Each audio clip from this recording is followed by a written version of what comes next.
Il faut vous détourner de certaines choses. Il faut éliminer tout de suite certaines choses de votre vie. Vous devez jeter certaines choses hors de chez vous. Par exemple, si l'ordinateur vous accroche à la pornographie et vous ne semblez pas pouvoir résister à la tentation, ne gardez donc pas Restez cet avec appareil nous chez dans vous. Jouissez de votre vie.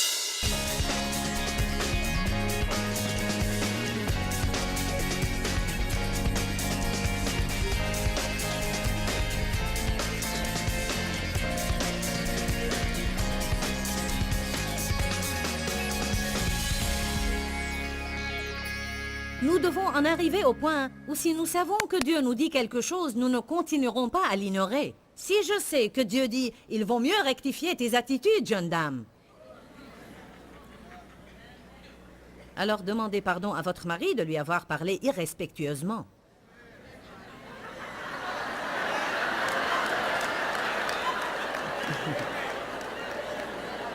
Certains d'entre vous hochent la tête dans cette direction. Ce n'est pas la bonne direction. Elle doit hocher comme ceci. Quand je prêche, ne restez pas là à faire cela. Ce n'est pas bon.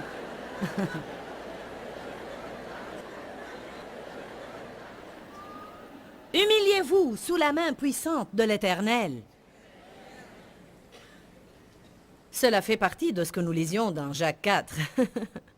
Nous devons nous humilier pour rester dans la volonté de Dieu. Je pose ici la fondation que nous avons un ennemi, Satan. Nous sommes en guerre, il veut nous détruire, il veut ruiner le bon dessein que Dieu a pour notre vie. Nous avons autorité sur lui. Nous devons résister au diable, mais la seule façon d'y arriver, c'est de faire vraiment de notre mieux. Je répète ce que j'ai dit, nul n'est parfait, mais accomplissons de notre mieux ce que nous savons que Dieu nous demande de faire au moment présent. Même si c'est quelque chose de pénible, dur ou quelque chose que nous ne voulons pas faire, je suis sûre qu'il y a certains présents dans cette salle que Dieu adresse concernant leurs parents. Peut-être ne voyez-vous pas assez vos parents ou vous ne leur téléphonez pas. Je suis occupée. Eh bien, Dieu n'aborderait pas le sujet avec vous pour vous entendre dire « Je suis occupée ». Ce que vous voulez que les hommes fassent pour vous, faites-le de même pour eux. Ça peut vous paraître banal, mais vous coupez vos bénédictions.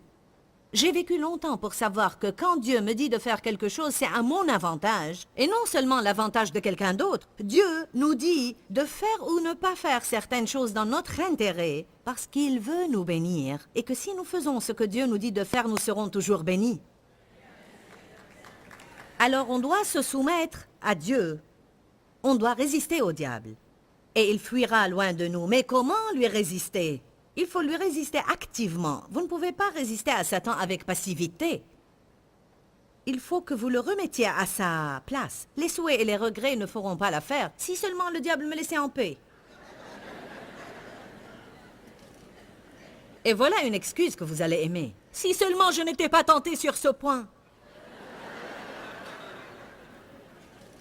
Vous pouvez le souhaiter autant que vous voulez. Le diable n'en est pas moins décidé. Voyons ce que Jésus a fait avec la tentation. Allez à Matthieu 16. Il n'a pas souhaité seulement.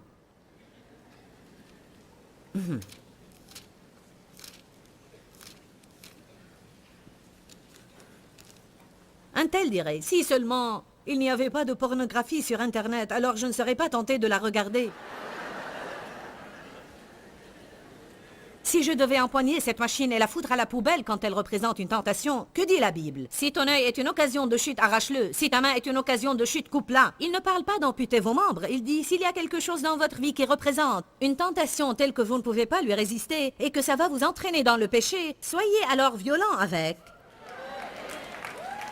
Parce qu'on ne résiste pas à Satan avec passivité. Le royaume des cieux est pris par la force, et ce sont les violents seulement qui s'en emparent, dit la Bible. Il faut être violent avec Satan. On ne peut pas dire tout simplement « Si seulement le diable me laissait en paix.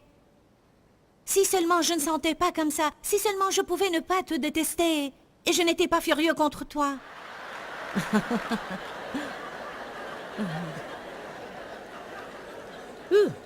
Je dis tout le temps, nous n'avons pas besoin de si seulement, nous avons besoin de courage. Matthieu 16, j'aime beaucoup ça. Verset 21. Dès lors, Jésus commença à faire connaître à ses disciples qu'il fallait qu'il aille à Jérusalem, qu'il souffre beaucoup de la part des anciens du grand prêtre et des scribes, qu'il soit mis à mort et qu'il ressuscite le troisième jour. Jésus leur disait, il est temps d'aller à Jérusalem. Nous arrivons à la fin de mon ministère sur terre. Je dois y aller souffrir et je vais mourir, mais le troisième jour je ressusciterai des morts. Imaginez un peu cette scène, verset 22. Pierre l'ayant pris à part, pour lui parler en privé, se mit à le reprendre et à le morigéner violemment, et dit, « À Dieu ne plaise, Seigneur, cela ne t'arrivera pas. » Alors, arrêtons-nous ici pour un instant pour poser quelques questions. Quelle personne censée reprendrait Jésus?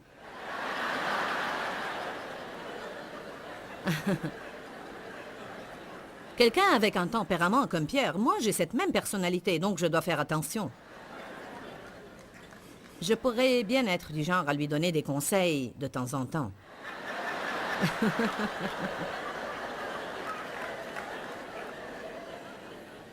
Pourquoi Pierre l'a-t-il fait? Parce qu'il a eu vraiment peur qu'il ne passe par des moments difficiles et il ne voulait pas s'en mêler. Je vous dis que quand on a peur de souffrir, on peut se comporter d'une manière bien pathétique.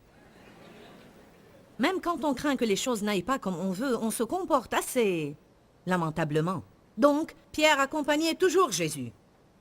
Il était son disciple, donc il savait que tout ce que Jésus devait passer par, Pierre devait passer par aussi. Mais là, il ne voulait pas y prendre part. Donc il a essayé d'en détourner Jésus. Voyons ce que Jésus a fait. Verset 23. Mais Jésus, se retournant, dit à Pierre.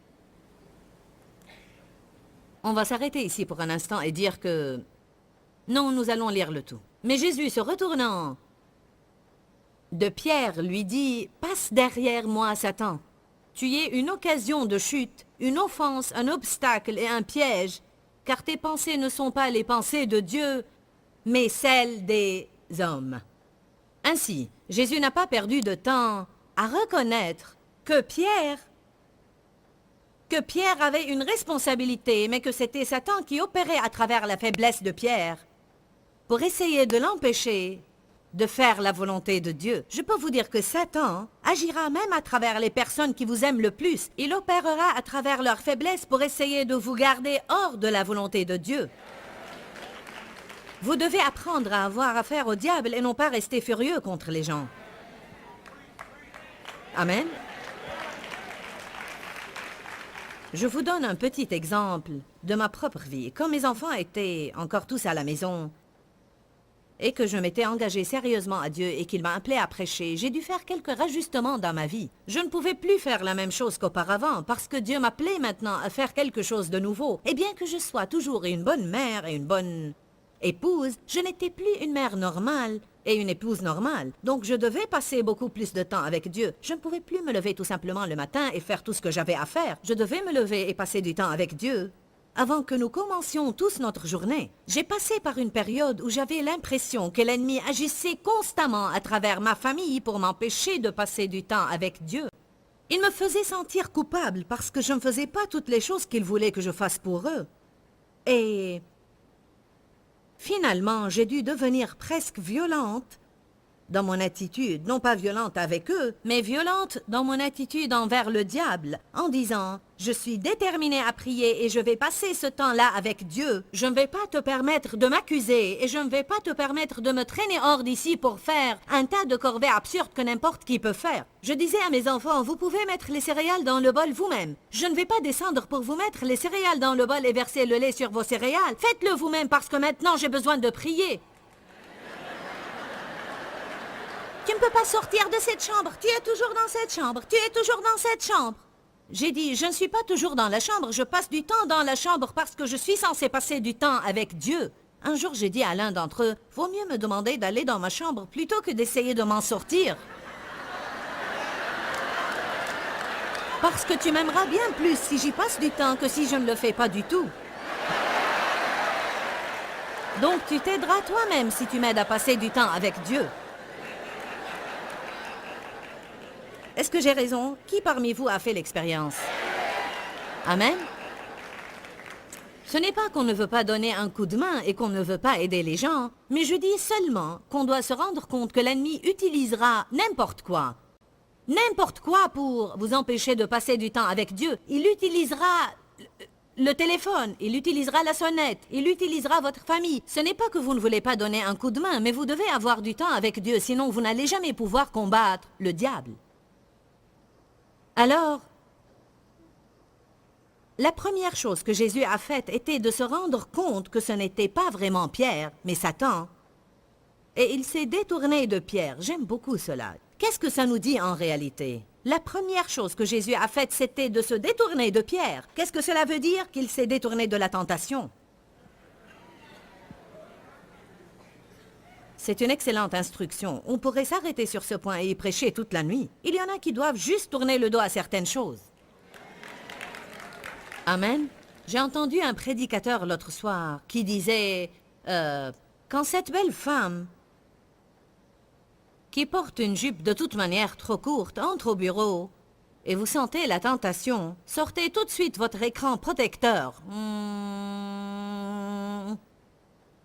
Il a dit, faites demi-tour et éloignez-vous d'elle. Et parfois, vous le savez bien, le si seulement ne fera pas l'affaire, alors il faut fuir certaines choses. Il faut vous détourner de certaines choses. Il faut éliminer tout de suite certaines choses de votre vie. Vous devez jeter certaines choses hors de chez vous. Par exemple, si l'ordinateur vous accroche à la pornographie et vous ne semblez pas pouvoir résister à la tentation, ne gardez donc pas cet appareil chez vous. Faites ce que vous devez faire. Si vous ne pouvez pas vous contrôler et vous allez vous asseoir et regarder des trucs indécents à la télé et de la nudité et ces choses qui vont vous traîner dans la fosse, foutez donc cet appareil hors de chez vous. Vous devez devenir violent avec ces choses-là. Nous avons installé un gardien télé sur la nôtre. Ainsi, on n'entend pas les obscénités. On a bloqué les canaux de notre télé qu'on sait ne sont pas corrects parce que je ne veux même pas zapper à travers. Je ne veux même pas y toucher. Amen. Il y a des choses que les gens pourraient faire s'ils se dégageaient de l'esprit de passivité en eux, et ça les aiderait à résister la tentation que Satan veut vous apporter. Mais vous devez faire votre part. Ne dites pas si seulement ce truc n'était pas là. Allez maintenant. Je prêche bien en tout cas.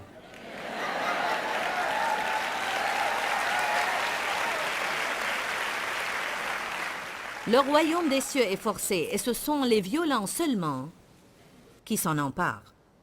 Les violents, dans la langue grecque, ça veut dire les énergiques, s'en emparent de force. Vous devez devenir plus violent avec le diable si vous voulez la victoire dans votre vie. Alors Jésus a dit à Pierre, « Arrière de moi, Satan.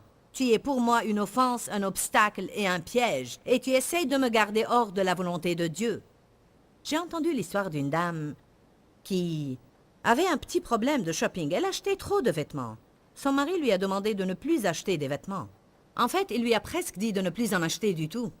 Elle s'est rendue au centre commercial pour autre chose. Et elle a été tentée à acheter une robe qu'elle a rapportée chez elle. Quand le mari a vu la robe, il a dit « Tu as encore acheté des vêtements? Tu m'as promis que tu n'en achèteras plus. » Elle a dit « Chérie, je l'ai essayé, elle m'allait si bien. Alors j'ai été tentée et je n'ai pas pu résister. » Il a répondu « Tu aurais dû dire « Arrière de moi, Satan. » Elle a dit « Je l'ai fait et il m'a dit qu'elle m'allait encore mieux de derrière. »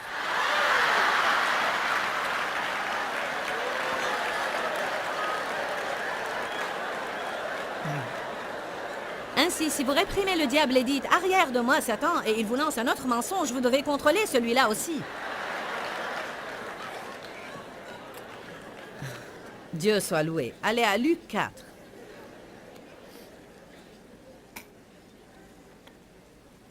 Je suis infiniment contente qu'on puisse s'amuser à l'église.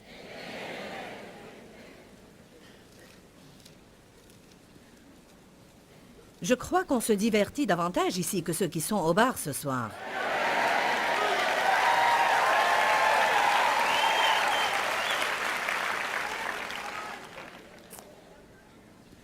Luc chapitre 4, verset 1. Jésus rempli du Saint-Esprit et sous son contrôle revint du Jourdain et il fut conduit par l'Esprit Saint dans le désert. Et là, dans le désert, il fut tenté, éprouvé, testé excessivement par le diable pendant 40 jours. Il ne mangea rien durant ces jours-là, et après qu'ils furent écoulés, il eut faim. Notez que Satan vous attaquera toujours quand vous êtes faible. Verset 3, le diable lui dit, le diable nous parle. Comment nous parle-t-il? Il met des pensées dans notre esprit. Ou même il nous lance des différents sentiments. Le diable vous lance non seulement des pensées, mais aussi des sentiments, à vous et à moi. Luc 4, 3, le diable lui dit, « Si tu es fils de Dieu, je veux faire une petite note d'intérêt ici. Remarquez que ce que Satan a essayé d'attaquer en premier, c'était l'identité de Jésus. Pour qui tu te prends? Amen. Je vous le dis, s'il y a une chose que le diable essaye d'attaquer, c'est notre identité. Pour qui vous vous prenez? Vous n'êtes rien. Vous n'êtes personne. Si vous croyez que vous allez être quelqu'un d'important, vous vous trompez. Il a dit à Jésus, « Si tu es fils de Dieu, ordonne à cette pierre qu'elle devienne du pain. » Autrement dit, prouve-le. Beaucoup de gens vivent une vie misérable, bidon et contrefaite parce que le diable leur fait penser qu'ils doivent se prouver à tout le monde.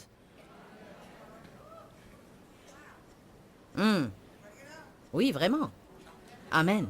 J'ai lu un livre récemment qui s'est avéré, justement, être un livre concernant les hommes, mais c'est pareil pour les femmes. Il dit que la plupart des gens ont une personnalité feinte qu'ils présentent au monde et qui change parfois selon ce qu'ils pensent que différentes personnes s'attendent d'eux. Il dit que très peu de gens sont accomplis, heureux, vraiment contents et satisfaits parce que très peu de gens ont le courage d'être qui ils sont réellement.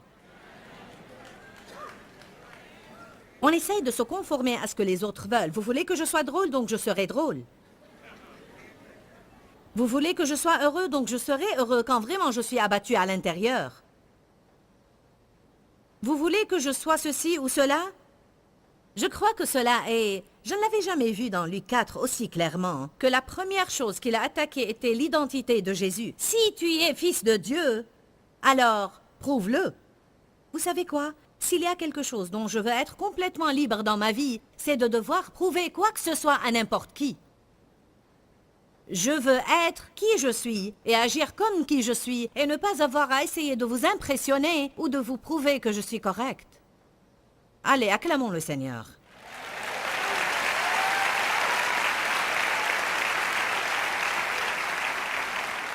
Jésus n'en était pas troublé pour le moins parce qu'il savait bien qui il était. Quand tu sais qui tu es, tu n'as rien à prouver. Pour cela, Jésus n'a jamais argumenté. Alors, Jésus lui répondit, « Il est écrit, l'homme ne vivra pas de pain seulement, mais de toute parole qui sort de la bouche de Dieu. » C'est une autre leçon entière en soi. Et je n'ose pas m'y engager trop profondément, mais Jésus avait appris sa leçon que la seule chose dont il a besoin, c'est son Père céleste. Il pouvait se passer de pain naturel, ce qui représente les choses matérielles pour nous. Il pouvait se passer des choses naturelles, mais il ne pouvait pas se passer de Dieu. Et il dit, j'ai appris que l'homme ne vit pas de pain seulement, mais de la parole de Dieu, de la présence de Dieu dans nos vies. On doit apprendre quelque chose. J'ai mis cela sur le rétroprojecteur pour que vous le voyiez ce soir. Dieu m'a révélé cela il y a des années. Et je m'en suis souvenu récemment, et je crois que c'est quelque chose de puissant à concevoir. Tout ce que vous devez avoir en plus de Dieu pour être satisfait, le diable s'en servira contre vous. N'importe quoi en plus de Dieu que vous devez avoir pour être satisfait est quelque chose que le diable peut utiliser contre vous. Amen. Si vous êtes célibataire et vous dites « Je ne peux pas être heureuse à moins de me marier », c'est une porte ouverte à l'ennemi pour vous attaquer.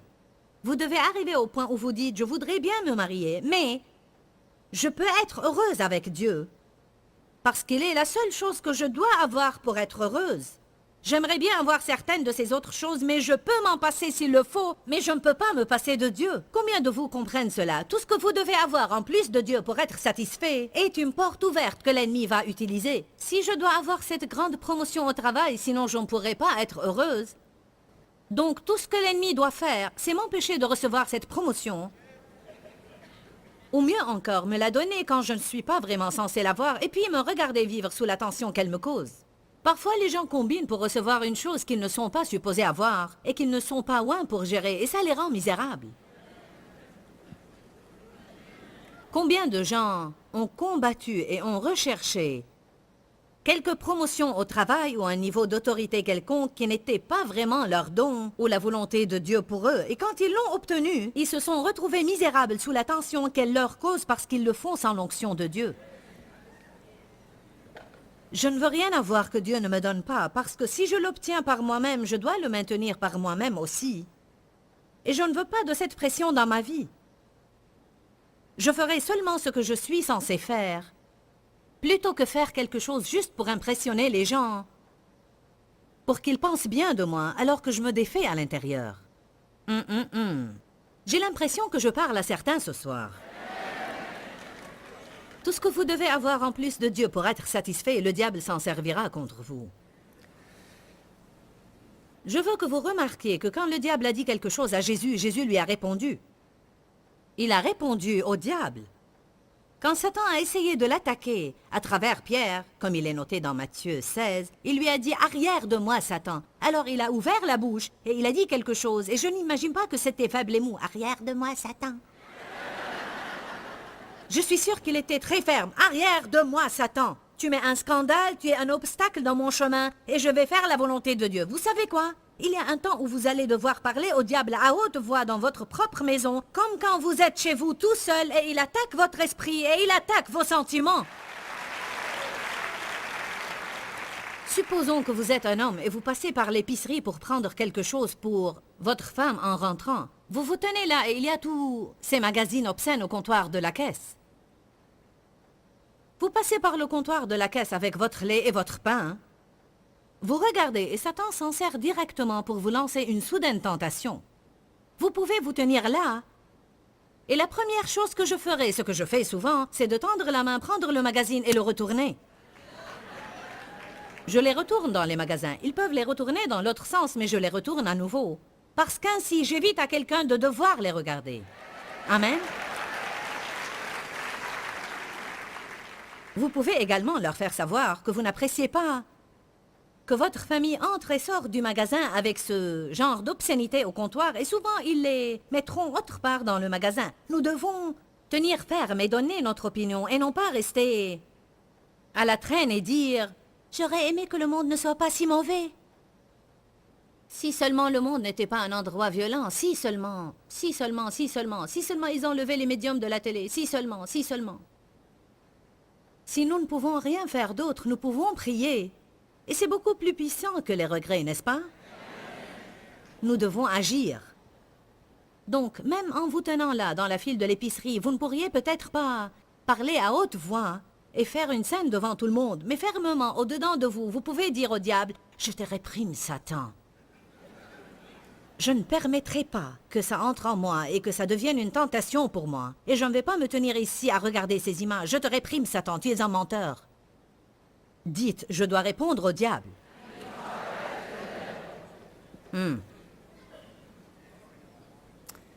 Luc 4,5, le diable l'ayant élevé sur une haute montagne, lui montra en un instant, en un clin d'œil, tous les royaumes de la terre. Regarde tout ça. Il lui dit, je te donnerai toute cette puissance et la gloire de ces royaumes, toute leur excellence, suprématie, dignité et grâce, car elle m'a été donnée, et je la donne à mon tour à qui je veux.